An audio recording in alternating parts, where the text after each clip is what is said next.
Cara kerja penangkal petir.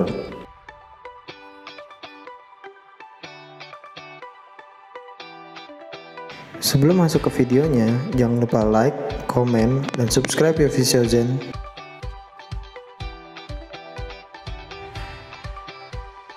Penangkal petir adalah perangkat sederhana berupa batang berbentuk tombak dari bahan logam yang runcing dan kabel. Ada 3 bagian komponen utama perangkat ini, yaitu split zen atau batang penangkal, kawat konduktor, dan grounding atau tempat pembumian. Rangkaian ini adalah jalur bagi arus listrik dari petir untuk diteruskan langsung ke permukaan bumi. Tak heran jika penangkal petir sering ditemukan pada gedung pencakar langit karena bangunan bertingkat tinggi relatif dekat jaraknya dengan langit sehingga sangat rentan terhadap sambaran petir. Dikutip dari How Stuff Works, fungsi perangkat ini sebenarnya bukan untuk mencegah datangnya petir yang menyambar benda-benda di bawah awan. Alat ini justru menangkap daya tarik-menarik muatan listrik yang berasal dari petir tersebut untuk disalurkan ke dalam tanah. Pada saat terjadinya petir dengan muatan listrik negatif di bawah awan sudah cukup banyak, maka muatan listrik positif pada tanah akan segera tertarik ke atas. Muatan listrik naik melalui kabel konduktor ke ujung batang penangkal petir. Ketika muatan listrik negatif tersebut berada cukup dekat di atas atap, daya tarik-menarik antara keduanya semakin kuat. Muatan positif di ujung-ujung penangkal petir tertarik ke arah muatan negatif.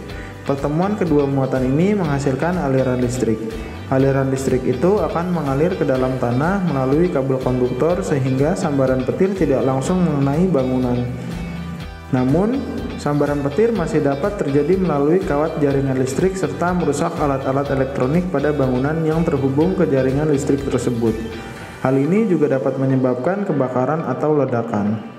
Untuk mencegah kerusakan besar akibat jaringan listrik yang tersambar petir, biasanya di dalam bangunan juga dilengkapi dengan surge arrestor atau alat penstabil arus. Penangkal petir memiliki beberapa tipe, yaitu yang pertama adalah penangkal petir konvensional. Perangkat sederhana yang lazimnya hanya menunggu datangnya petir untuk menyambar di ujung penangkal. Prinsip kerjanya menangkap petir secara pasif, berbentuk seperti tiang dan membutuhkan kabel konduktor. Karena bersifat pasif, bangunan dengan area yang luas kerap menggunakan beberapa penangkal petir sekaligus pada puncak atapnya. Bisa dipasang dan diaplikasikan di mana saja.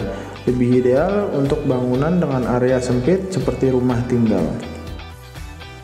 Yang kedua ada penangkal petir elektrostatis. Menggunakan sistem ESE atau Early Streamer Emission yang lebih aktif dalam menangkap petir. Perangkat ini memiliki satu elemen tambahan, yaitu head terminal yang berisi muatan listrik statis pada bagian ujung.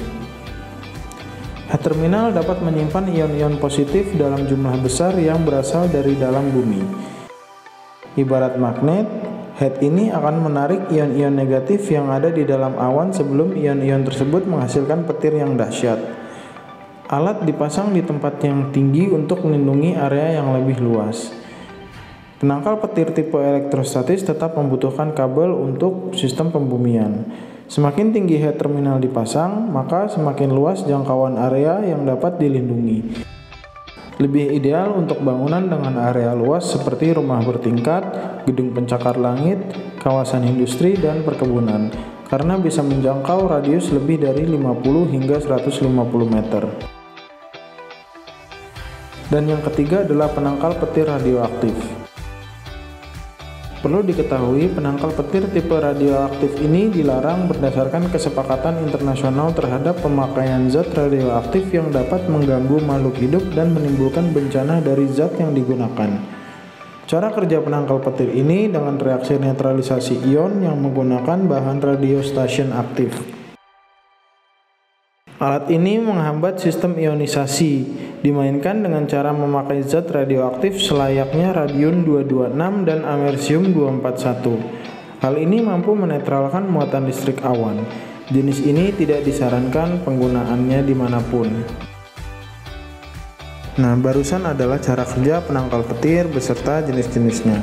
Semoga menambah wawasan Visiozen ya. Stay protected Visiozen.